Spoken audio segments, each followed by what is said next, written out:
সম্প্রতি বাংলাদেশের প্রধানমন্ত্রী হিসাবে তারেক রহমান দায়িত্ব নেওয়ার পর থেকেই যেন উধাও হয়ে গেলেন ডক্টর মোহাম্মদ ইউনূস। শপথের দিন দায়িত্ব বুঝিয়ে দিয়েই যেন তিনি পর্দার আড়ালে চলে গিয়েছেন। তবে কি এবার নতুন দায়িত্ব কাঁধে তুলে নিচ্ছেন ডক্টর ইউনূস? কি সেই দায়িত্ব? জানলে চমকে উঠবেন। ডক্টর ইউনূস দেশ ছাড়েননি, তিনি এখনও বাংলাদেশেই আছেন এবং সামনের দিনগুলোতেও দেশে থাকার পরিকল্পনা রয়েছে।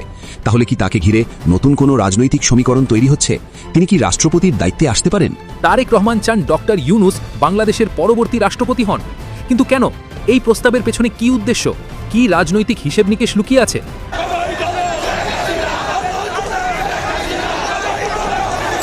ডক্টর ইউনূস এবং প্রধানমন্ত্রী তারেক রহমানের বিরুদ্ধে রাজপথ উত্তাল করে বিশাল বিক্ষোভ মিছিল করছে আওয়ামী লীগের নেতাকর্মীরা।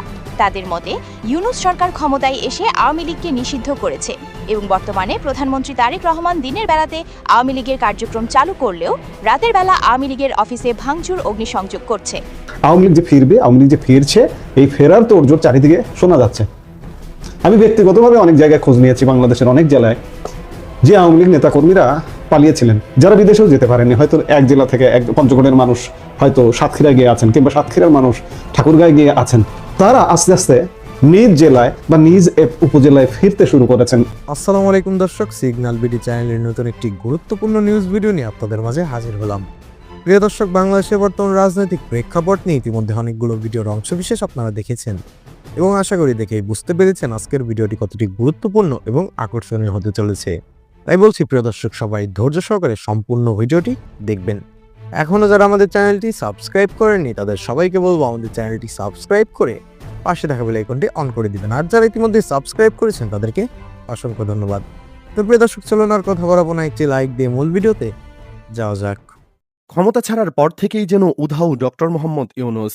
কোথায় গেলেন তিনি? কেন হারিয়ে গেলেন জনতার স্রোত থেকে? যে ইউনূস ছিলেন জনগণের আস্থার প্রতীক, যাকে জনগণ চেয়েছিল ৫ বছরের রাষ্ট্র ক্ষমতায়, যে মানুষটিকে নিয়েছিল মানুষের এত আশা আকাঙ্ক্ষা, সে মানুষটি কোথায় চলে গেলেন? তিনি কি তবে দেশের বাইরে চলে গেলেন, নাকি বন্দী আছেন গোপন কোনো কক্ষে?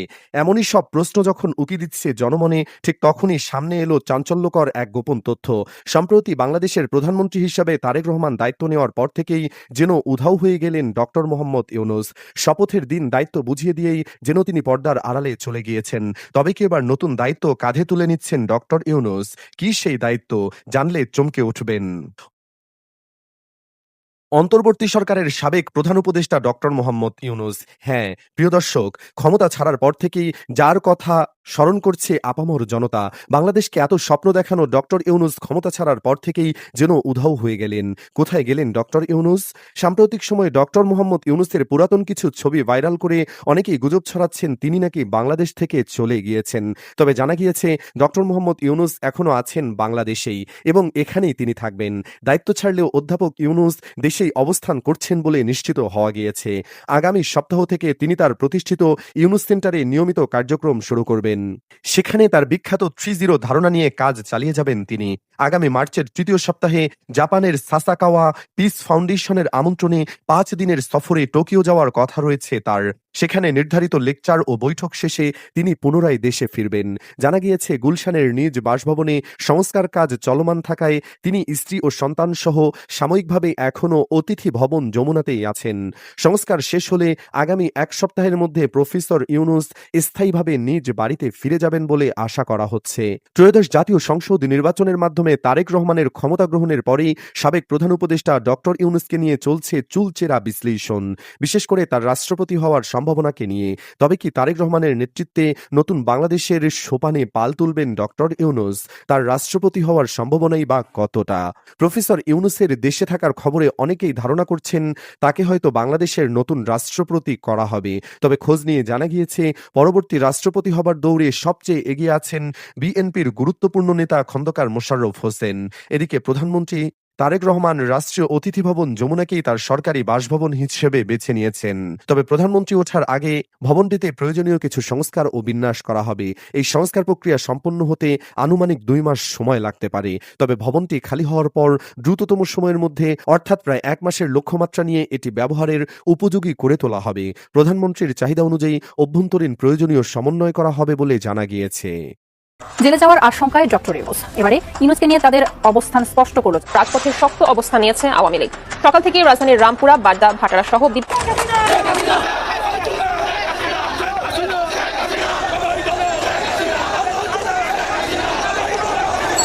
সরকারকে বলছি, আপনি যদি ব্যর্থ না হন তাহলে ছেড়ে দেবেন। ডক্টর ইউনূস এবং প্রধানমন্ত্রী তারেক রহমানের বিরুদ্ধে রাজপথ উত্তাল করে বিশাল বিক্ষোভ মিছিল করছে আওয়ামী লীগের নেতাকর্মীরা। তাদের মতে, ইউনূস সরকার ক্ষমতায় এসে আওয়ামী লীগকে নিষিদ্ধ করেছে এবং বর্তমানে প্রধানমন্ত্রী তারেক রহমান দিনের বেলাতে আওয়ামী লীগের কার্যক্রম চালু করলেও রাতের বেলা আওয়ামী লীগের অফিসে ভাঙচুর, অগ্নিসংযোগ করছে। এই লোক দেখানো সহ অনুভূতিকে আমরা ধিক্কার জানাই। যতক্ষণ আমরা মাননীয় প্রধানমন্ত্রী শেখ হাসিনাকে দেশে ফিরিয়ে আনতে পারব, ততক্ষণ রাজপথ উত্তাল করে এভাবেই বিক্ষোভ মিছিল করে যাব। আওয়ামী লীগ নেতাকর্মীদের এমন দুঃসাহসিক মিছিলের ফলে তাদের সাথে যুক্ত হয়েছে দেশের 70% জনগণ। এই যেন আবারও 2 জুলাই শুরু হয়ে গেছে।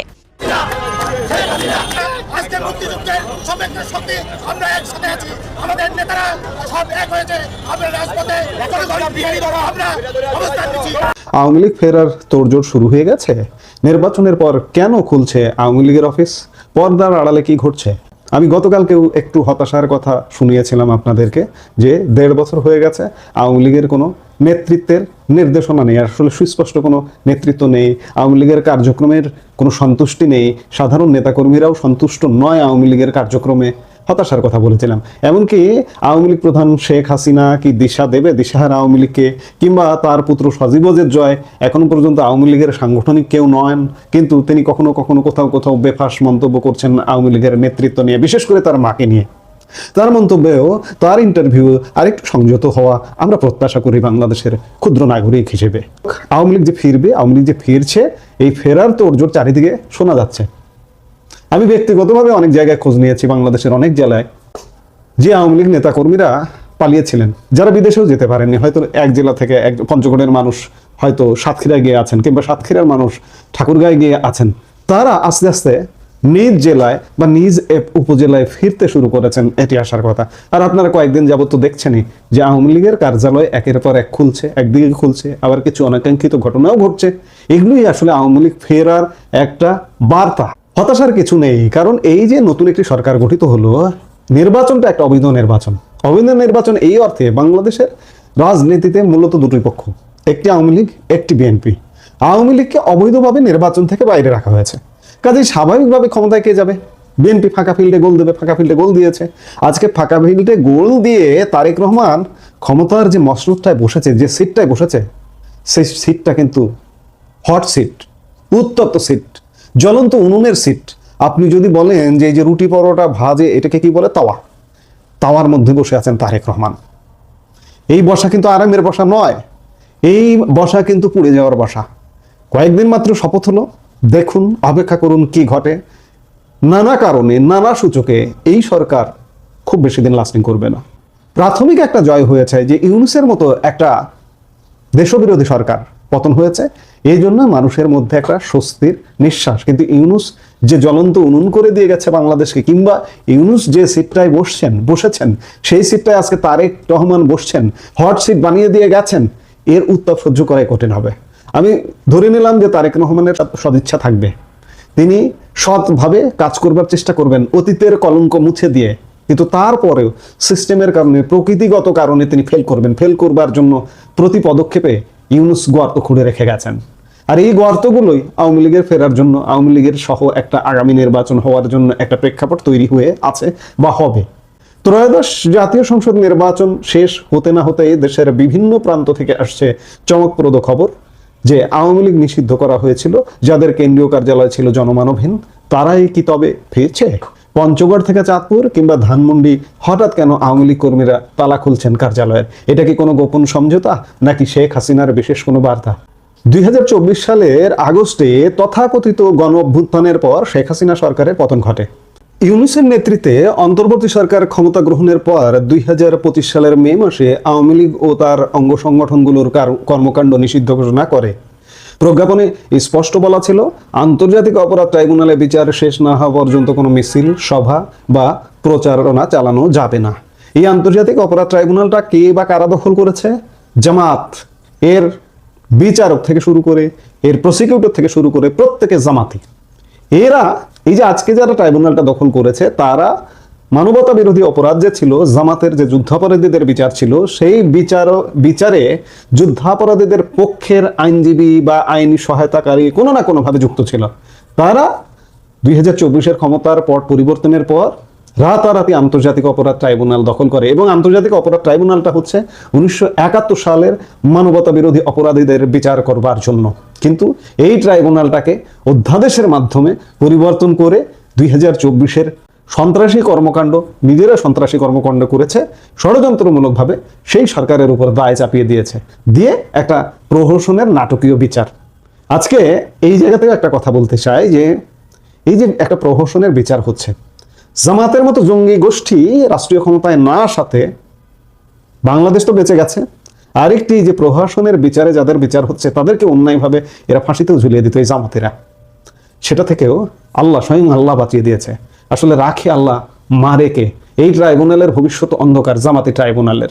আওয়ামী লীগ ক্ষমতায় আসা আগেই বিএনপি ক্ষমতায় এসছে, তো বিএনপি এই ট্রাইব্যুনালের ভবিষ্যৎ অন্ধকার করে দেবে জামাতিদের, কারণ বিএনপি জানে যে এরা কারা।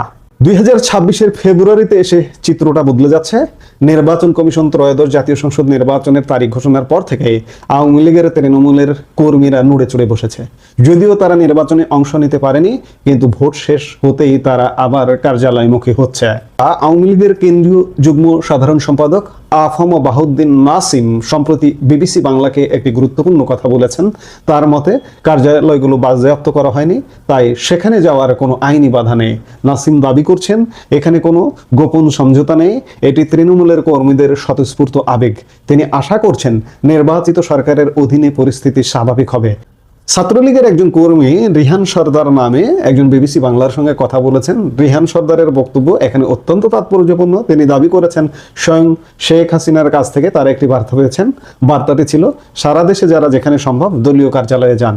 দলীয় সূত্রগুলো বলছে শেখ হাসিনা বিভিন্ন অ্যাপ ব্যবহার করে নিয়মিত তৃণমূলের সাথে যোগাযোগ রাখছেন। এই যে বিচ্ছিন্নভাবে ঝটিকা মিছিল বা কার্যালয় পরিষ্কারের কাজ চলছে, এর সুতা কি তবে সরাসরি দিল্লি থেকে নাড়ানো হচ্ছে? এটি কি দলের অস্তিত্ব টিকিয়ে রাখার এক ধরনের মনস্তাত্ত্বিক লড়াই? সবচেয়ে আলোচিত ঘটনাটি ঘটেছে গত নির্বাচনের পরের দিন পঞ্চগড়ে। সেখানে বিএনপির সদর উপজেলা সভাপতির উপস্থিতিতে আওয়ামী লীগের কার্যালয় খোলা ভিডিও ভাইরাল হয়েছে। যদিও ওই বিএনপি নেতা পরে দাবি করেছেন তিনি জানতেন না এটি আওয়ামী লীগের অফিস, কিন্তু সাধারণ মানুষের মনে প্রশ্ন জেগেছে, তলে তলে কি কোনো সমঝোতা হচ্ছে? চাঁদপুর, ঠাকুরগাঁও, সাতক্ষীরা, বরগুনা এবং পটুয়াখালীর চিত্রও একই। কর্মীরা কার্যালয় পরিষ্কার করছেন, স্লোগান দিচ্ছেন, তবে মুদ্রার উল্টো পিঠও আছে। ময়মনসিংহের তারাকান্দায় কার্যালয় খোলার পরপরই বৈষম্য বিরোধী ছাত্র আন্দোলন ও এনসিপি কর্মীরা সেখানে পাল্টা হামলা চালিয়েছে, অর্থাৎ মাঠ পর্যায়ে উত্তেজনাও এখন তুঙ্গে। বিবিসি বাংলার প্রতিবেদনে একটি চাঞ্চল্যকর তথ্য উঠে এসেছে। নির্বাচনের আগে অনেক জায়গায় বিএনপি বা জামাতের প্রভাবশালী নেতারা আওয়ামী লীগের স্থানীয় নেতাদের সাথে যোগাযোগ করেছেন। ভোটের সমর্থন বা এলাকায় শান্ত রাখার স্বার্থে আওয়ামী লীগ নেতাদের আশ্বাস দেওয়া হয়েছিল যে নির্বাচনের পর তাদের কার্যালয় খুলতে বাধা দেওয়া হবে না। রাজনৈতিক বিশ্লেষকরা মনে করছেন নির্বাচিত সরকার আসার পর তারা চাইছে একটি স্থিতিশীল পরিবেশ, আর আওয়ামী লীগের মতো একটি বিশাল কর্মী বাহিনীকে সম্পূর্ণ বাইরে রেখে স্থিতিশীলতা বজায় রাখা কঠিন।